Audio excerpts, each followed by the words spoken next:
Assalamualaikum warahmatullahi wabarakatuh. Waalaikumsalam warahmatullahi wabarakatuh.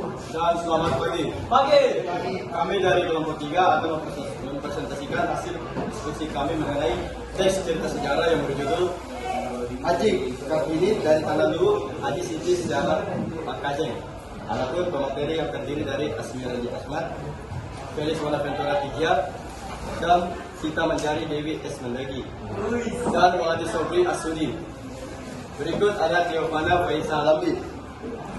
Langsung saja kita melangkah ke pembacaan nilai cerita.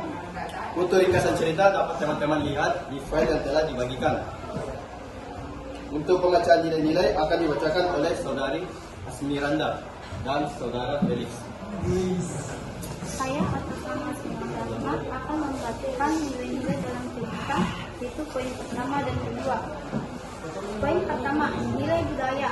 Nilai budaya adalah nilai yang dapat memberikan atau mengandung hubungan yang mendalam dengan suatu masyarakat, peradaban, atau kebudayaan.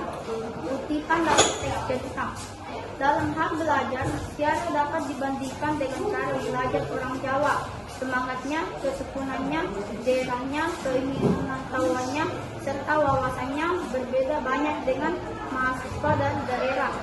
Mereka orang-orang Jawa, jauh lebih baik dan jauh lebih maju dalam banyak hal dibandingkan dengan mahasiswa yang berasal dari daerah. Dari situ juga mahasiswa dari daerah mendapat banyak pelajaran. Syara juga mengetik banyak pelajaran dari itu. Kalau mahasiswa dari daerah misalnya, biasanya memperkirakan atau memprediksi apa dan bagaimana kira-kira soal atau pertanyaan yang akan muncul dalam ujian nanti. Berbeda dengan mahasiswa di Jawa, mereka menguasai seluruh pelajaran. Syara nampaknya juga berusaha mengikuti cara belajar mahasiswa di Jawa ini. Nilai budaya pada kutipan tersebut tampak pada perbedaan wawasan orang daerah dengan orang-orang Jawa yang jauh lebih baik dan maju. Poin kedua yaitu nilai moral. Nilai moral adalah nilai yang dapat memberikan atau memancarkan sebuah atau ajaran yang berkaitan dengan etika atau moral. Kutipan dalam teks cerita melihat kondisi pendidikan masyarakat Tanah Luhur pada dekade tahun 1950-an dan awal 1960-an yang masih tertinggal ia dibandingkan bila dengan masyarakat di Makassar dan Jawa. Karena itu, dengan segala kemampuan yang dimiliki dia melakukan pembangunan masyarakat dengan pembangunan dan pembaruan pendidikan selama 40 tahun sejak tahun 1968 sampai dengan 2007. Nilai moral pada kutipan teks tersebut tampak pada kepedulian Syara terhadap pendidikan masyarakat Tanah Luhur. Sekian dari saya.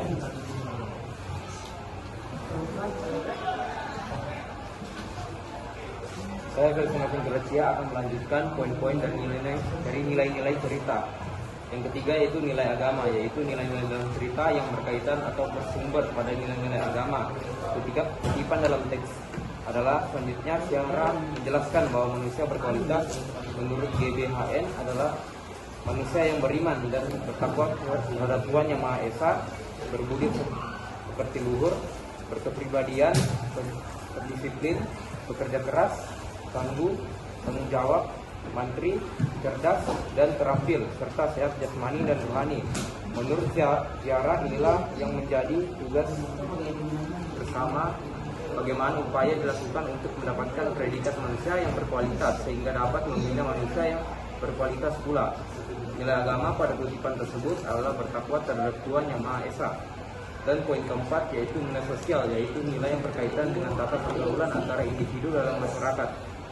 Kutipan dalam teks cerita yaitu di sekolah Arab, Syara menjadi murid yang paling menonjol. Syara mempunyai kemampuan lebih dibandingkan teman-temannya. Seperti bakat memimpin itu terlihat di kelas.